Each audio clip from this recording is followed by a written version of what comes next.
Dan berikut kita simak wawancara eksklusif kami bersama Ketua Bali Recovery, Ide Bagus Gede Sidarta Putra, dengan topik langkah strategis pariwisata Bali tahun 2018.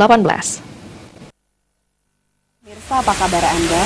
Kembali berjumpa dengan saya, Jero Jumiwi, dalam program wawancara eksklusif. Dan di sebelah kanan saya sudah hadir seorang putra Bali yang juga ditunjuk sebagai Ketua Bali Recovery, dan juga beliau saat ini masih menjabat sebagai Ketua PHRI Kota Denpasar. Langsung kita sapa beliau, Bapak Ide Bagus Sidarta Putra. Om Swastiastu. Om Swastiastu, Jero. Pak Gusdi, Sapuna Pigatrenya. Becik, gatranya becik sekali. Pak Gusdi sebagai pelaku pariwisata, apa yang bisa disampaikan terkait dengan Bali ini penting untuk Indonesia dan ada dampak pariwisata? Seperti apa, Pak? Jadi memang betul apa yang dikatakan Pak Hermawan dan bahwa the state of tourism Indonesia itu ada di Bali. Ada di Bali. Ya, jadi kita dari tahun 20-an sudah ada pariwisata datang ke Bali ini. Dan kalau boleh dilihat bahwa Sanur ini where it begin. Jadi kalau kita melihat kepariwisataan nasional, kita berada di Sanur. Bahwa pariwisata itu startnya datang dari Sanur where it began, saya katakan. Kita lihat ada landmark Hotel Bali Beach, kita landmark hotel yang kuno-kuno, atau yang kota di Denpasar di tahun 30-an juga Sindutur, Inatur itu juga sudah mulai. Ya. Jadi sampai sekarang pun ekspertis kita ataupun kepariwisataan kita di luar itu Bali adalah corong utamanya. Jadi apapun yang memang terjadi di Bali, baik atau buruknya itu mau nggak mau akan mempengaruhi kepariwisataan nasional secara lainnya. Apalagi sekarang ini ada dikatakan the new Bali destination. Bukan hanya 15 sekarang. 15 sekarang. Artinya apa? Begitu pentingnya Bali untuk menjadi imaging kepariwisataan di mata dunia. Apalagi Bali adalah the best resort kan. Kita dipilih di tahun 2016 atau 2017. Sehingga kita lihat jangankan dampak yang kayak bombing atau apa, nature pun bergerak seperti Gunung Agung. Dan salahnya news, katakan bukan salah news, tapi perception yang news yang mengatakan bahwa Bali itu clouded by the volcanic skies atau macam-macam sangat mempengaruhi semua. Artinya ada gap juga, seperti arrival kita kan turun sekitar 600.000 di Bali gara-gara Gunung Agung tersebut. Tahun 2017 ini. Jadi memang tidak bisa dipungkiri bahwa Bali sangat signifikan sekali dalam kepariwisataan nasional. Itu. Apalagi sebenarnya kalau orang udah mendengar nama Bali, sebenarnya dimanapun pengen saingannya ada acara, baik katakanlah Jakarta, MICE atau apa, IMF nggak mau pindah-pindah. Dari Bali Oktober kan seperti itu kan. Sangat krusial sekali Bali bagi kepariwisataan nasional. Posisinya sangat penting ya. Sangat penting dan sekali. Kemarin pun ada Gunung Agung, sebenarnya itu karena mungkin kalau saat ini kan kita tidak bisa menampik juga media sosial. Nah, seperti apa itu Pak Gusdi? Ya, selalu kita lihat dari dua sisi. Benefitnya luar biasa sekali. It cheaper dan juga coveragenya lebih luas. Itu kalau kita berbicara promosi itu udah menang semuanya. Dalam arti dengan produk baru ataupun produk yang sudah lama, kalau sosial media bergerak, baik Instagram, Facebook, Twitter dan macam-macam itu bergerak, dunia yang connecting by the internet by apa itu akan tahu semua. Seperti itu. Nah, jadi efektif itu ya? Sangat efektif sekali. Tapi di satu sisi, kalau kita juga nggak olah data itu dengan baik, itu jadi backstabber juga buat kita. Berarti ini ada satu catatan penting nih. Jadi hati-hati merepost sesuatu juga. Pilihlah sesuatu yang memang benefit kita semua. Itu saran saya untuk berarti sosial media. Perlu diperhatikan oleh semua pihak. Ya, kita kan seneng nih. Kita seneng nih. Jero dapat tentang Gunung Agung begitu kan. Kita post terus dan ternyata ada juga yang ketakutan juga tuh, ya kan? Wah, ini cloudnya vulkanik ininya nggak nutupin Bali ya, nggak gini, atau dampaknya selalu diangkat, orang persepsinya juga wah itu bahaya tuh. Nah, coba kita ngangkat pada saat sunrise-nya Gunung Agung atau apanya gunung depan padi Gunung Agung, mungkin persepsi juga akan jadi berbeda. Jadi ada keindahan yang bisa Betul. ditampilkan. Betul. Dan sekali lagi yang seperti disampaikan sebenarnya kan radiusnya sudah jelas ya. Nah, kalau Pak Gusde ini sebagai pelaku langsung dan juga terlibat langsung di organisasi kepariwisataan, apa sebenarnya langkah strategis yang 2018 ini benar-benar diambil mendesak oleh seluruh pihak untuk menyelamatkan pariwisata Bali? Betul. Jadi kita lihat dampak Gunung Agung, walaupun kemarin 2 bulan, katakanlah dari September atau Oktober sampai Desember, itu sama dampaknya pada saat bombing Bali. Artinya 2002 atau 2005. Dampak yang sama adalah begitu low-nya pariwisata kita. Ya, kalau bombing itu masih ada dari 50 ke 40%, 30%, 20 itu kalau pada saat Gunung Agung dari 70, 60, 40 langsung plang deh, langsung jatuh ke 4%, ke 5%, macam semacam itu. Nah, sehingga langkah yang perlu kita lakukan, mereka sebenarnya setelah kita research, saat pertama adalah begitu banyaknya news, saturasi news, baik itu sosial media ataupun offline gitu ya, yang mengatakan dampak dari Gunung Agung. Ya, what if kalau Gunung Agungnya begini, kita harus pakai masker, kita harus pakai begini. Yes, kita perlu mengatakan itu. Tapi berita itu mengalahkan dari berita positifnya. Sehingga kalau kita umpamakan sebuah ruangan atau gedung itu berpotensi untuk kebakaran, oh that's dangerous. Orang nggak akan masuk ke situ. Padahal gedung itu sudah disiapkan tentang fire extinguisher, ada emergency plan dan macam-macam. Nah, di Bali juga begitu. Kalau kita terus mengangkat hal yang seperti itu, orang jadi takut. Jadi kita harus tetap optimis tetap. Kalau mau post lah yang positif.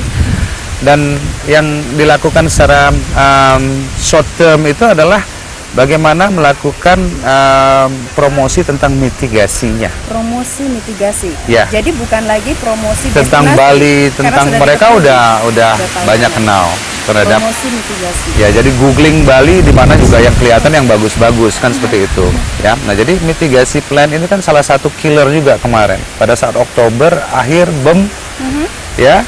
Jadi tamu pada racing nih kemana-mana, ada yang kita bawa ke Surabaya dan itu mereka merasa kurang nyaman dan merasa kurang informasi bagaimana mereka kemana akan dibawa, sehingga mereka waduh, kita tunggu aja deh Gunung Agung selesai.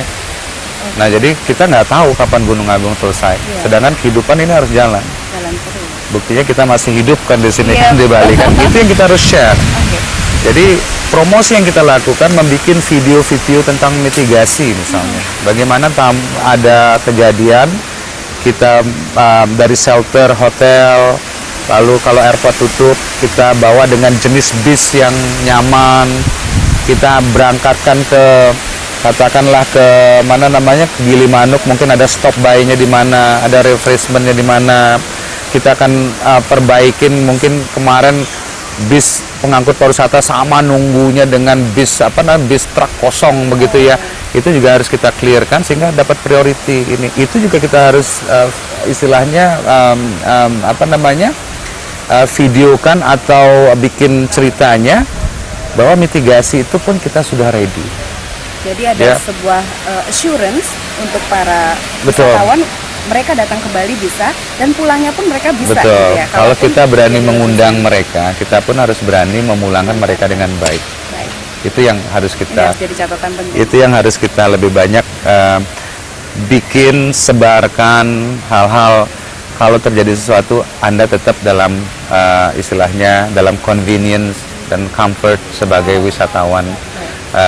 Saat mengunjungi Bali dan mendapatkan perhatian ya. Itu yang Pak Gusde, kalau terkait dengan apa yang bisa dilakukan oleh stakeholder dalam kaitannya dengan sinergi ya, selama ini kan sudah bergerak tapi masih bisa nggak ada satu dibangun gerakan bersama sehingga lebih sinergis dan efeknya jadi lebih oke gitu. Ya. Jadi Bali ini kan dikenal dengan pilar pariwisata. Tapi kalau semua pilar kuat, pariwisata kuat, pertanian kuat, birokrasi kuat, semua kuat, alangkah indahnya rumah Bali itu, alangkah kuatnya Bali itu, ya kan? Sehingga memang kalau kita lihat contoh nih, saya baru datang dari Thailand, gitu. Daya support baik itu government, baik daya support community, termasuk katakanlah transport taksi atau tuk-tuk di sana ya, mereka sangat suportif terhadap pariwisatanya mereka. Ya, mereka nggak menyalahkan satu sama lainnya pada saat terjadi sesuatu. Ini yang kita perlukan, mindset. Betul, ada kehidupan lain daripada pariwisata, tetapi kita harus ngakuin bahwa pariwisata merupakan lokomotif dari ekonomi Bali pada saat ini. Dan itu sebenarnya sebuah blessing, jangan disalahkan. Ya, tapi gimana kita mengontrol atau memanfaatkan pariwisata justru untuk kepentingan yang lainnya. Hasil pariwisata pakai ke pura, pakai memperkuat budaya, pakai memperkuat pertanian, harusnya begitu. Ya, bukan saling oh ini gara-gara pertanian, pariwisata nih, terlalu banyak ke sana, terlalu banyak ke sini. Nah, artinya ruang integrasi itu diharuskan tetap ada.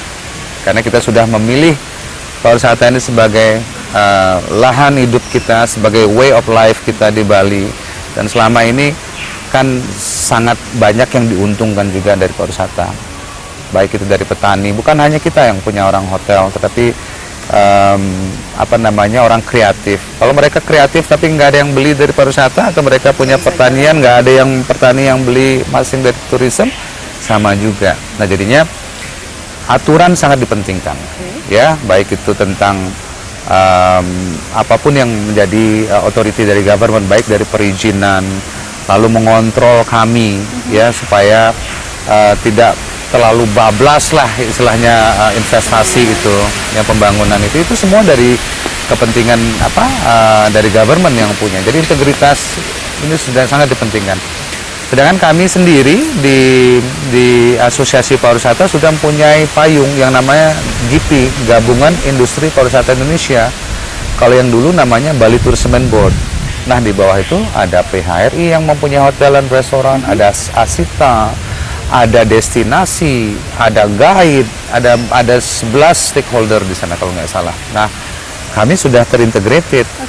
Nah, sekarang perlu baik itu pendidikan misalnya, ya, Heldikdipari, bagaimana memberikan research tentang pariwisata mana yang benar, mana yang harus kita lakukan. Government misalnya harus mengejar, karena salah satu momok yang tugas-tugas government seperti misalnya sampah, traffic, yang kemacetan, itu juga harus jadi bagian dari integrasinya ini, dan itu sangat penting sekali. Itu yang kita harapkan future-nya nanti, integrasi antara komponen-komponen ini, stakeholder, baik itu government, masyarakat, dan industri, itu harus lebih solid lagi. Gitu.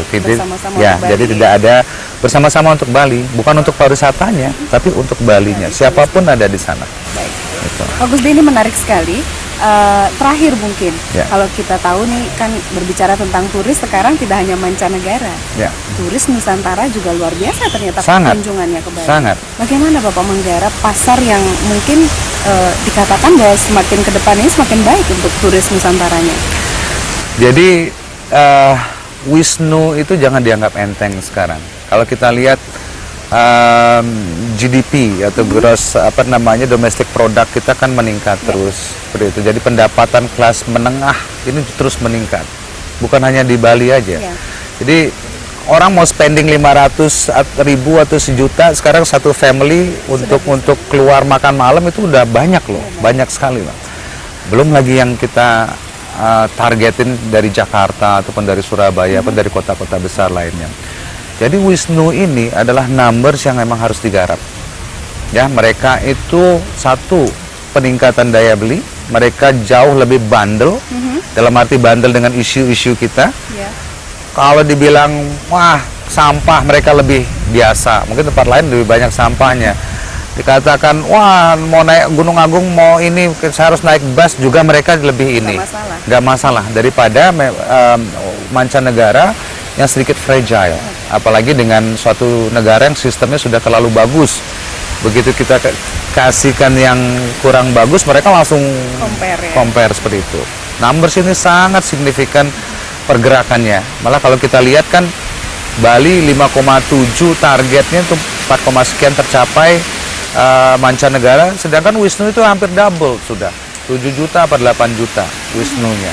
Nah itu contoh kami di Sanur pun yang tadinya setup market lebih banyak ke Eropa dan Australia, kita sekarang nargetin Wisnu. Wisnu juga. Ya, Berarti Wisnu menjadi satu pangsa yang sangat potensial. perlu diperhatikan. Dan kita juga kita istilahnya recycling ekonomi itu kalau nggak dari kita ke kita, siapa lagi lihat Korea, lihat mereka pasti sangat ini terhadap apa namanya produk mereka. Jadi kita harus menghidupi produk kita dulu, ya, baru bisa keluar. Gitu. Jadi Wisnu sangat luar biasa potensinya. Baik, Pak Gusdi, ini menyenangkan sekali bisa Sama-sama, Bu Jero. ngobrol-ngobrol di sore hari tentang pariwisata Bali dan bukan Ya. hanya pariwisata sebenarnya, Ya. jadi segala sektor. Jadi sekali lagi ketika semua pihak bekerja bersama sinergi Betul. dengan satu acuan untuk bersama untuk Bali, Bali. maka tentunya ini sebuah berkah. Yang Dan lebih baik. 2018 mudah-mudahan menjadi berkah juga untuk Pak Gusdi. dan Terima kasih, semua. Astung Kare. Astun Kare. Semudahan Pak Terus Gusdi. semua, nggih, Bu Jero. Terus, Nggih, nggih. sama-sama. Pemirsa, demikian tadi bincang-bincang eksklusif kita bersama Bapak Gusde atau Bapak Ibu Bagus Sidarta Putra. Saya Juru Jumi pamit undur diri, saya tutup dengan para mesakti. Om Santi, Om Santi, Santi, Santi. Santi, Santi.